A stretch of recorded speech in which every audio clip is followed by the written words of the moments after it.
నమస్కారం LTV news కి స్వాగతం. ముందుగా హెడ్లైన్స్. ఇంద్రకీలాద్రిపై వైభవపేతంగా దేవి శరన్నవరాత్రి ఉత్సవాలు. శ్రీ మహాచండి దేవిగా భక్తులకు దర్శనమిస్తున్న దుర్గమ్మ.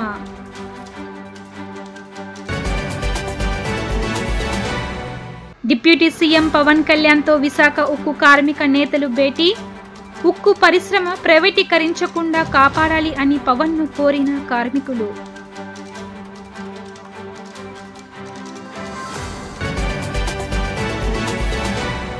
ఇంద్రకీలాద్రిపై ఆకస్మిక తనిఖీ చేసిన దేవాదాయ శాఖ మంత్రి ఆనం రామనారాయణ రెడ్డి. దేవాదాయ శాఖలో సమూల మార్పులకు ప్రభుత్వం శ్రీకారం చుట్టిందని వ్యాఖ్య.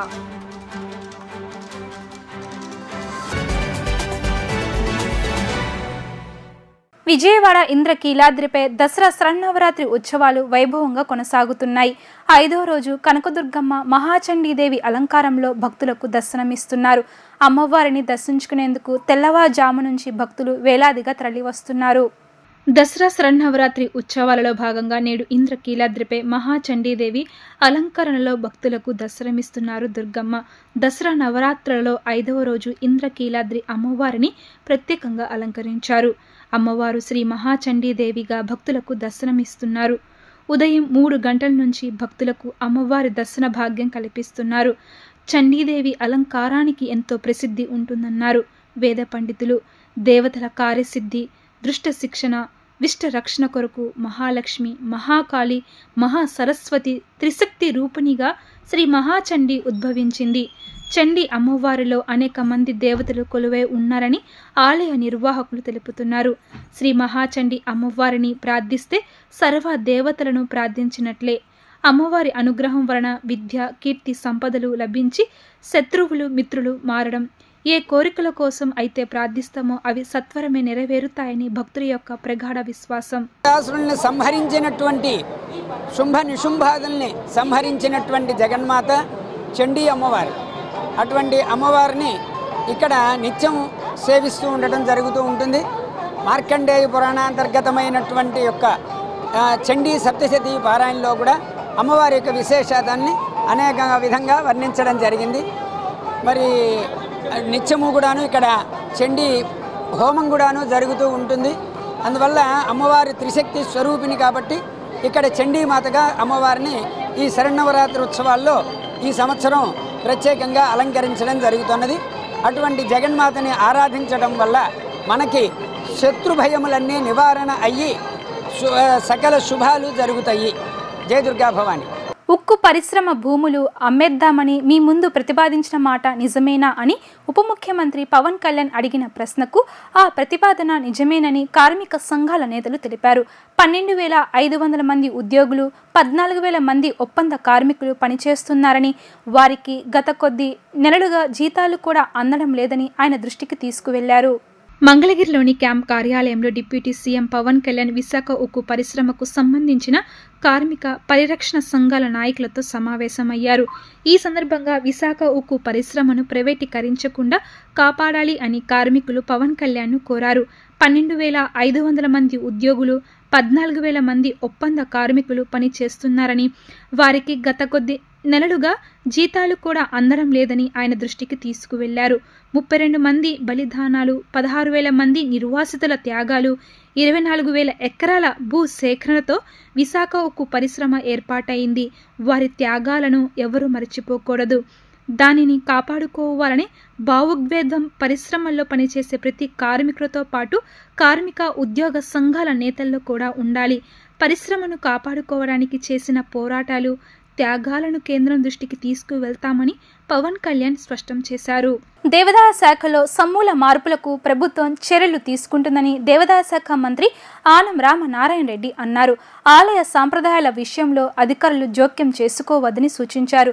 దేవతామూర్తులకు జరిగే కైంకార్యాలు ఆగమ సాంప్రదాయం ప్రకారం నిర్వహించవలసిందేనని స్పష్టం చేశారు. ఆగమ శాస్త్రానికి విరుద్ధంగా అధికారులు నిర్ణయాలు తీసుకోవద్దన్నారు.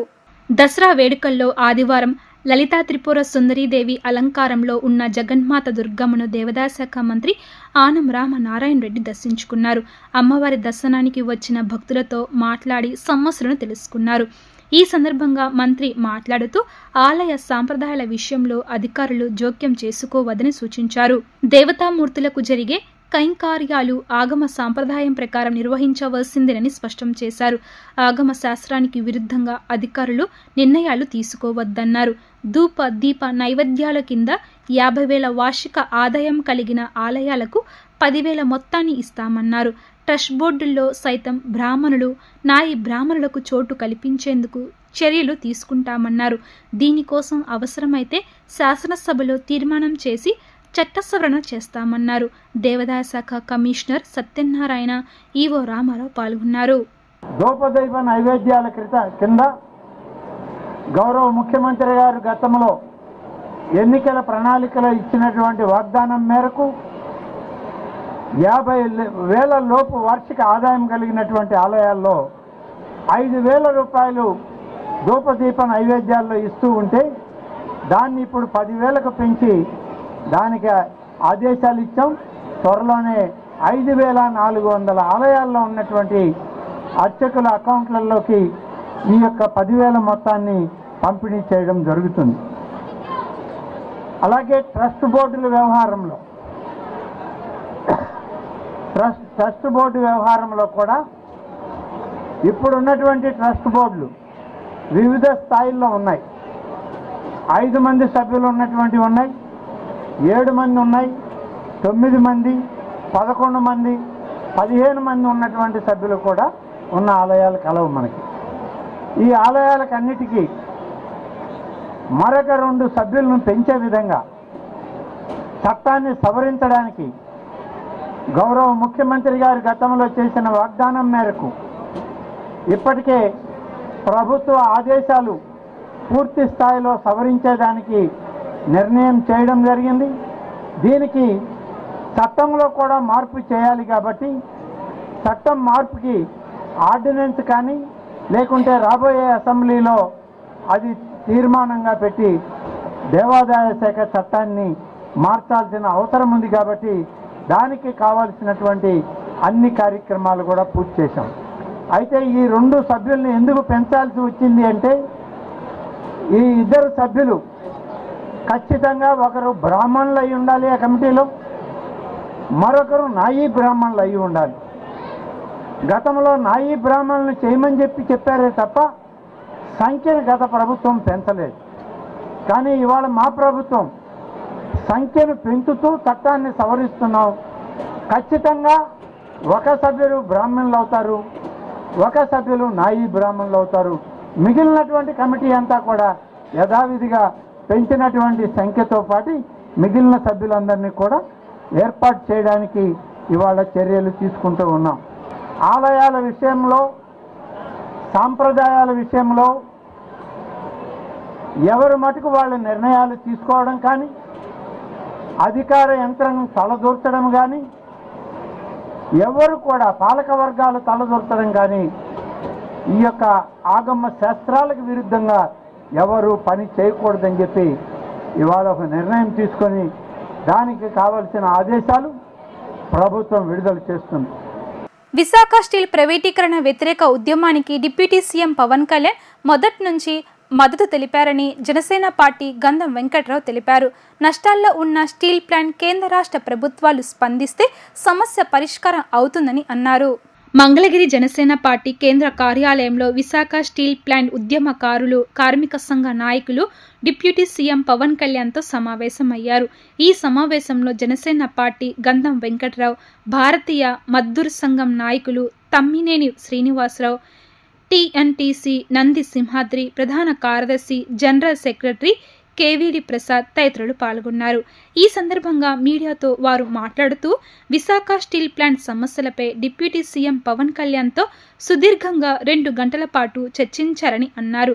సమస్యలు అడిగి తెలుసుకున్న పవన్ కళ్యాణ్ సానుకూలంగా స్పందించారని చెప్పారు. విశాఖ స్టీల్ అభివృద్ధి పరిష్కార మార్గాలను సూచనలు పవన్ కళ్యాణ్కు తెలియచేశామని అన్నారు. ప్రస్తుతం కార్మికులు 50% మంది మాత్రమే ఉన్నారు. ఇంకా 8,200 మంది కార్మికులు అవసరం ఉంది అన్నారు. ప్రతిరోజు 4,500 రూపాయలతో నష్టాలతో నడుస్తున్న స్టీల్ ప్లాంట్ 12,000 కోట్లు అవసరం ఉందని పేర్కొన్నారు. కార్మిక వర్గం కోలుకోవాలన్నా, విశాఖ స్టీల్ లాభాల్లోకి కావాలన్నా ముఖ్యమంత్రి నారా చంద్రబాబు నాయుడు చేపడుతున్న అమరావతి, రాజధాని, పోలవరం ప్రాజెక్టులకు కావాల్సిన ముడి సరుకు కాంట్రాక్ట్ విశాఖ స్టీల్కు ఇవ్వాలని కోరారు. స్టీల్ తయారీ కొరకు 3,000 కోట్ల కూటమి ప్రభుత్వం మంజూరు చేయడం ద్వారా నష్టాల్లో ఉన్న విశాఖ స్టీల్ లాభాల్లోకి వచ్చే అవకాశం ఉందని చెప్పారు. పవన్ కళ్యాణ్ గారికి మేము ముఖ్యంగా పోరాట కమిటీ తరపున, విశాఖపట్నం స్టీల్ ప్లాంట్ ఎంప్లాయీస్ తరపున, అలాగే కూటమి తరపున అందరి తరపున కూడా మేము ప్రత్యేకంగా ధన్యవాదాలు తెలియజేస్తున్నాం. ఆయన చాలా సమయం కేటాయించారు. ఎందుకంటే మొట్టమొదటి నుంచి కూడా విశాఖపట్నం స్టీల్ ప్లాంటు ఈ ఉద్యమం ప్రారంభమైన దగ్గర నుంచి కూడా ఆయన గవర్నమెంట్ని సెంట్రల్లోకి వెళ్ళి అమిత్ షా గారిని కలవడం కానీ, లేదు విశాఖపట్నం స్టీల్ ప్లాంట్ పరిధిలోకి వచ్చి లక్షలాది మందితో సమావేశం ఏర్పాటు చేయడం కానీ, అలాగే మంగళగిరి పార్టీ ఆఫీసులో 10 గంటలు విశాఖపట్నం స్టీల్ ప్లాంట్ ప్రైవేటీకరణకు వ్యతిరేకంగా నిరాహార దీక్ష చేయడం కానివ్వండి, ఇవన్నీ కూడా ఆయన మొదటి నుంచి కూడా విశాఖపట్నం స్టీల్ ప్లాంట్ అనేది ఖచ్చితంగా పబ్లిక్ సెక్టర్గా ఉండాలి, దాన్ని ఎట్టి పరిస్థితుల్లో ప్రైవేటీకరణ చేయడానికి వీల్లేదని చెప్పేసి కూడా మొదటి నుంచి కూడా ఆయన సపోర్ట్ చేస్తున్నారు ఉద్యమానికి. ఈరోజు ప్రభుత్వంలో ఉన్న ఒక ఉప ముఖ్యమంత్రిగా ఉంటూ కూడా ఈ విశాఖపట్నం స్టీల్ ప్లాంట్ అనేది ఎంతో భావోద్వేగాలతో కూడుకున్న ప్లాంట్. ఇది ఎంతోమంది త్యాగాలు చేశారు. నిర్వాసితులు కూడా సుమారు 16,500 మంది నిర్వాసితులు అయితే వాళ్ళకి కేవలం 50% మాత్రమే ఎంప్లాయ్మెంట్ దొరికింది. ఇంకా 8,250 మంది ఉద్యోగాల కోసం ఎదురు చూస్తున్నారు. అలాగే విశాఖపట్నం స్టీల్ ప్లాంట్ ఇప్పుడు చాలా గడ్డు పరిస్థితులు ఎదుర్కొంటుంది. ఆర్థిక వనరులతో సతమతం అవుతున్నటువంటి సందర్భంలో పూర్తి స్థాయిలో ఉత్పత్తి చేయలేకపోవడం వల్ల కర్మాగారం కొద్దిగా సిక్కయ్యే పరిస్థితి ఏర్పడ్డది. కాబట్టి దీన్ని ఎలాగైనా రివైవల్ చేయాలి అంటే కేంద్ర ప్రభుత్వం సహకారం కావాలి. అందుగురించి కేంద్ర ప్రభుత్వంతో ఏ రకంగా మనం మాట్లాడాలి, దీనికి శాశ్వత పరిష్కారం ఏం చేయాలన్న ఆలోచన మీద కార్మిక నాయకులందరితో కూడా చాలా సుదీర్ఘంగా సుమారు 2 గంటల పాటు అయిన ప్రతి విషయాన్ని కూడా అందరితో కూడా మాట్లాడి అనేక అంశాలని కూడా ఆయన తెలుసుకొని ఎలా దీన్ని మనం రక్షించగలమనే ఉద్దేశంతో చాలా రకరకాల ప్రయత్నాలు కూడా చేయడానికి ఆయన ముందుకు రావడం అనేది చాలా సంతోషంగా మేము భావిస్తున్నాం. ఆయన ఆ కేటాయించిన సమయంలో మేము కొన్ని ప్రపోజల్స్ కూడా చెప్పాం. విశాఖపట్నం స్టీల్ ప్లాంట్ని కాపాడాలి అంటే షెయిల్లో మర్జీ చేయడం ద్వారా విశాఖపట్నం స్టీల్ ప్లాంట్కి శాశ్వత పరిష్కారం దొరుకుతుంది. ఎందుకంటే గత 30 సంవత్సరాలుగా విశాఖపట్నం స్టీల్ ప్లాంట్కి మైన్స్ కేటాయించలేకపోవడం వల్ల ఇవాళ మేము అనేక రకాలుగా ఉత్పత్తి చేస్తున్నా ఇతర పరిశ్రమలతో మేము పోటీ పడలేని పరిస్థితి ఏర్పడ్డది. ఎందుకంటే మాకున్నటువంటి ఏదైతే ఐరన్ ఓర్ కానీ, కోల్ కానీ ఇవన్నీ కూడా మేము మార్కెట్లో కొనేటప్పుడు మేము ఉత్పత్తి చేసిన దానికంటే ఎక్కువగా మేము ఖర్చు పెట్టవలసి వస్తుంది. కాబట్టి ఇతర స్టీల్ ప్లాంట్కి మాకు వచ్చేటప్పుడు సుమారు 4,000 నుంచి 6,000 రూపాయల వరకు అదనపు భారం పడుతుంది. కాబట్టి ఆ రకంగా చేయడం వల్ల ఈరోజు విశాఖపట్నం స్టీల్ ప్లాంట్ నష్టాల్లోకి వెళ్తుంది. అలాగే గతంలో ఎక్స్పెన్షన్కి వెళ్ళడం వల్ల కొన్ని అప్పులు చేయడం వల్ల అప్పుల తాలూకా వడ్డీలు కట్టడం వల్ల కూడా ఈరోజు కంపెనీకి ఆర్థిక భారం అయింది.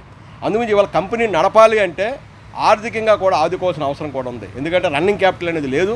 మరి ఇవాళ మా యాజమాన్యం కూడా సుమారు 10 నుంచి 11,000 కోట్ల రూపాయలు ఆర్థికంగా సహకారం అందించాలని చెప్పి, అలాగే రాష్ట్ర ప్రభుత్వం కూడా ఏదైతే అమరావతి కానీ లేకపోతే పోలవరం ప్రాజెక్ట్ నిర్మాణం చేయాలనుకుంటున్నారు. కాబట్టి మరి ఆంధ్రప్రదేశ్ ప్రభుత్వం కూడా విశాఖపట్నం స్టీల్ ప్లాంట్కి అడ్వాన్స్గా 2,000 నుంచి 3,000 కోట్ల రూపాయలు ఇస్తే దానికి తగ్గట్టుగానే కావాల్సినటువంటి మెటీరియల్ కూడా మేము తయారు చేసి ఇస్తామని చెప్పేసి కూడా ఒక ఆలోచన కూడా మేము ముందు పెట్టడం కూడా జరిగింది. స్టీల్ ప్లాంట్లో నిర్వాసితుడిగా ఉండి జాయిన్ అవ్వడం జరిగింది. ఒక యూనియన్లో టీఎన్టీఎస్ యూనియన్కి ప్రధాన కార్యదర్శిగా పనిచేస్తున్నాను. విషయం ఏంటంటే ఈరోజు ఆంధ్రప్రదేశ్ డిప్యూటీ సీఎం గారిని మా యొక్క నిర్వాసితుల తరపున ఆయనకి మా సమస్యలు వెలిగిద్దామని వచ్చాము. సుదీర్ఘంగా 2.5 గంట సమయంలో మా సమయాన్ని వెచ్చించి మా బాధలన్నీ విని మాకు సానుకూలంగా కేంద్రంతో మాట్లాడి ఇక్కడ ముఖ్యమంత్రి గారితో మాట్లాడి కూడా పైకి తీసుకెళ్లి రేపు జరగబోయే మీటింగ్లో మాకు న్యాయం చేయడానికి ఆయన సంకల్పం కట్టారు. నిజంగా మా నిర్వాసితుల తరపున ఆయనకి శుభాకాంక్షలు తెలియజేసుకుంటున్నాం. అదేవిధంగా గత ప్రభుత్వంలో కూడా రిక్రూట్మెంట్ లేదు, ఈ ప్రభుత్వంలో రిక్రూట్మెంట్ చేయడానికి కూడా మేము మాట్లాడాం.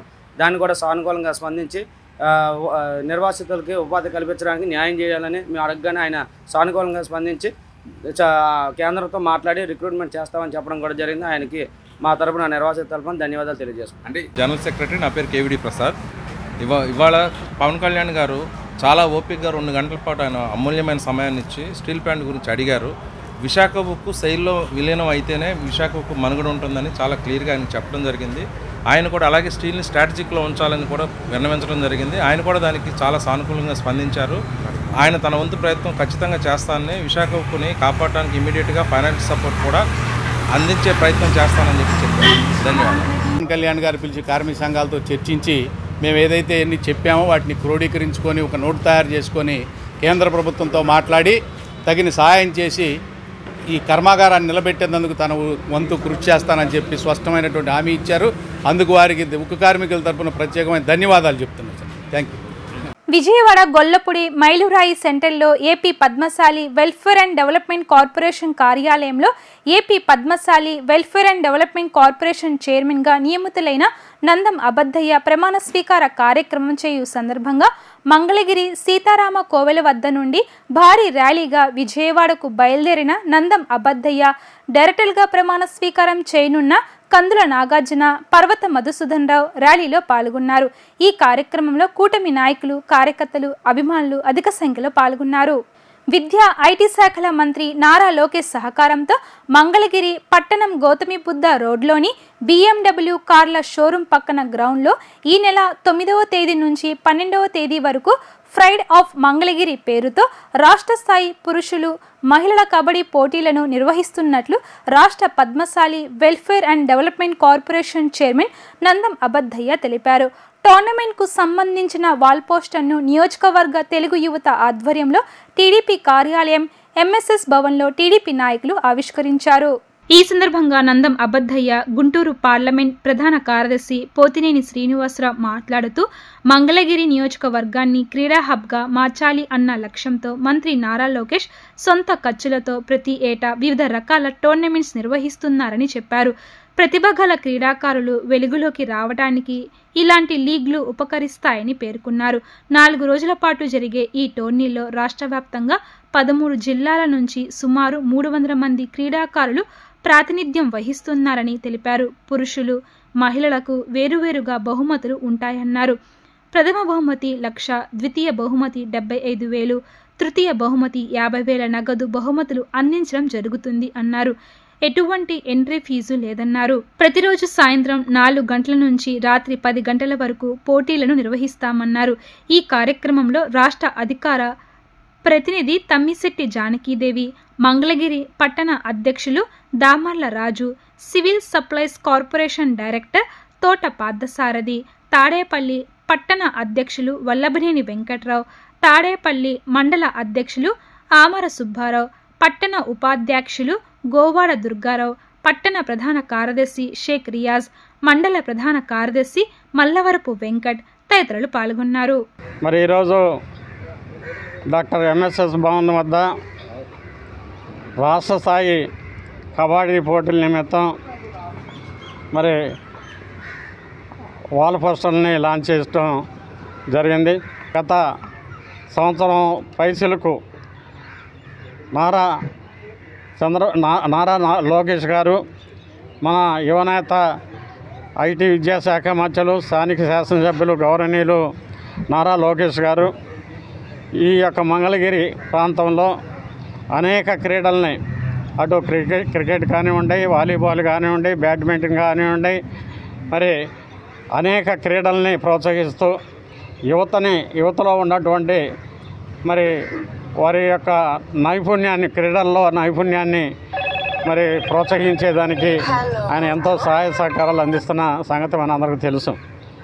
మరి అదేవిధంగా ఈరోజు రాష్ట్ర స్థాయిలో కబడ్డీ పోటీలు రేపు 9వ తారీఖు నుంచి 12వ తారీఖు దాకా ఈ యొక్క టోర్నమెంట్, కబడ్డీ టోర్నమెంట్ మంగళగిరి అనే పేరుతో జరుగుతూ ఉంది. ఇది క్రీడా ప్రాంగణం మన BMW షోరూమ్ పక్కన ఈ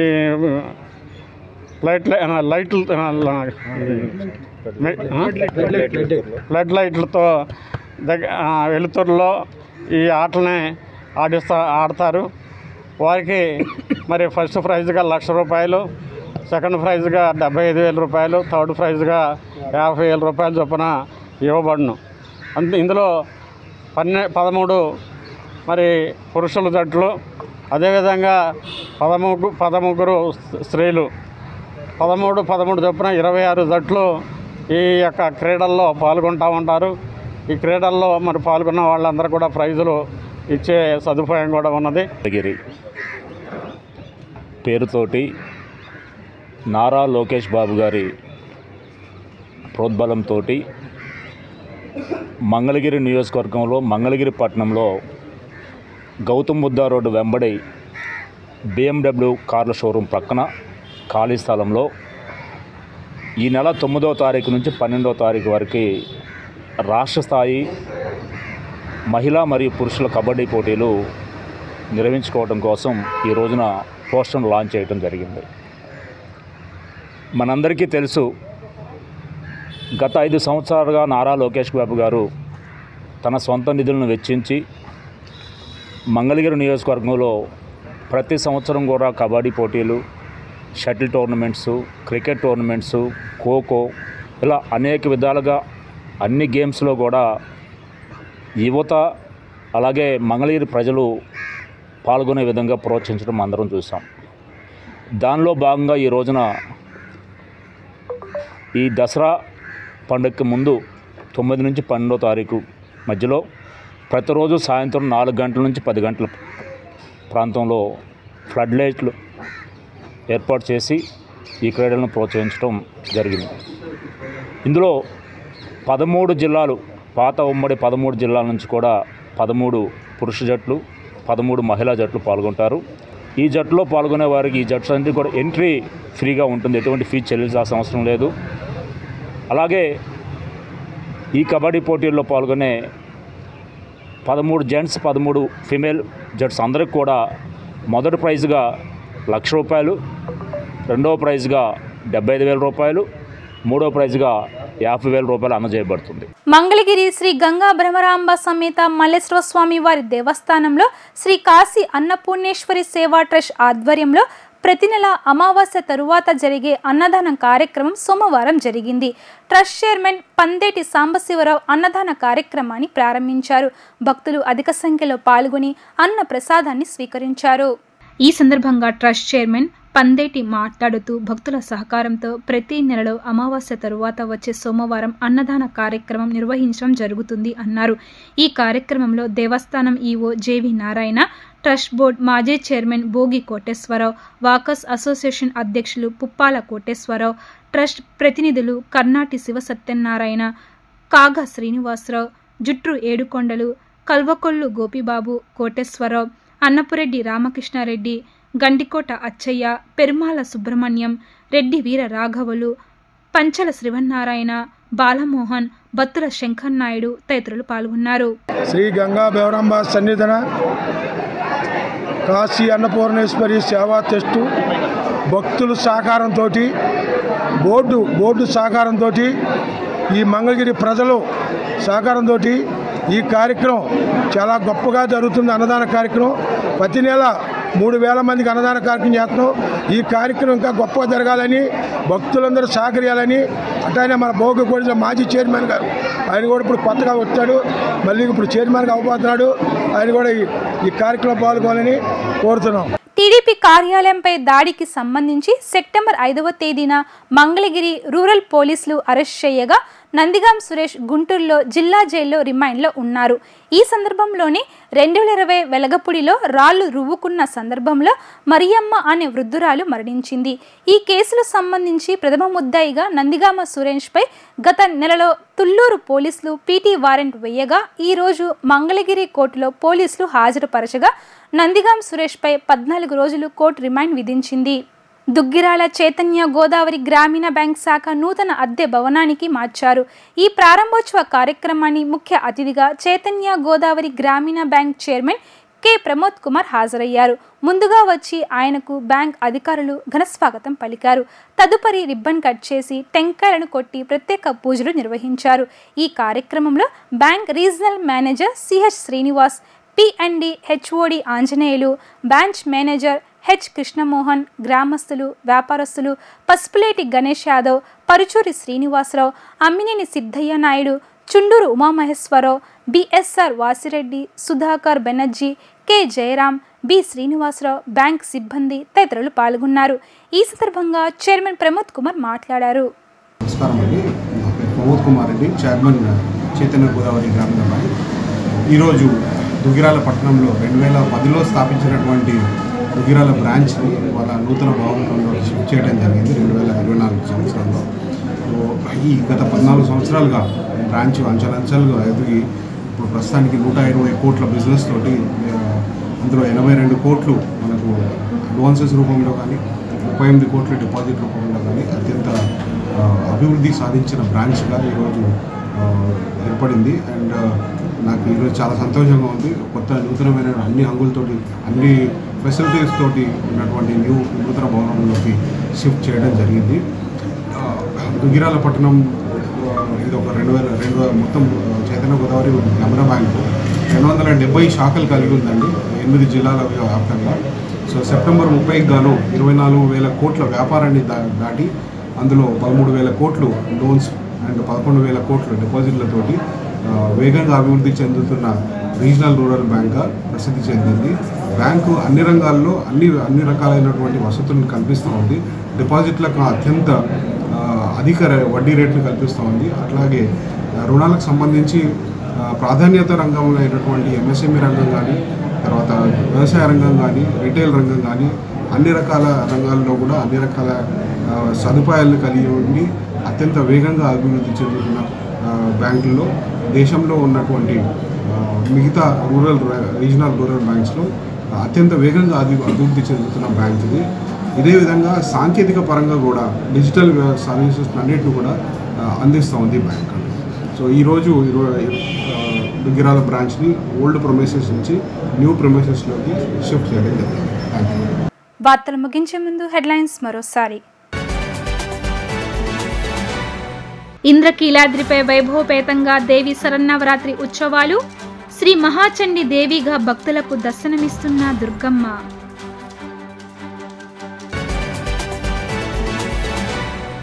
డిప్యూటీ సీఎం పవన్ కళ్యాణ్తో విశాఖ ఉక్కు కార్మిక నేతలు భేటీ. ఉక్కు పరిశ్రమ ప్రైవేటీకరించకుండా కాపాడాలి అని పవన్ను కోరిన కార్మికులు.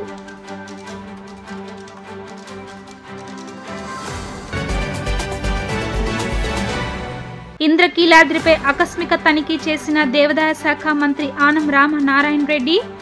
దేవాదాయ శాఖలో సమూల మార్పులకు ప్రభుత్వం శ్రీకారం చుట్టిందని వ్యాఖ్య.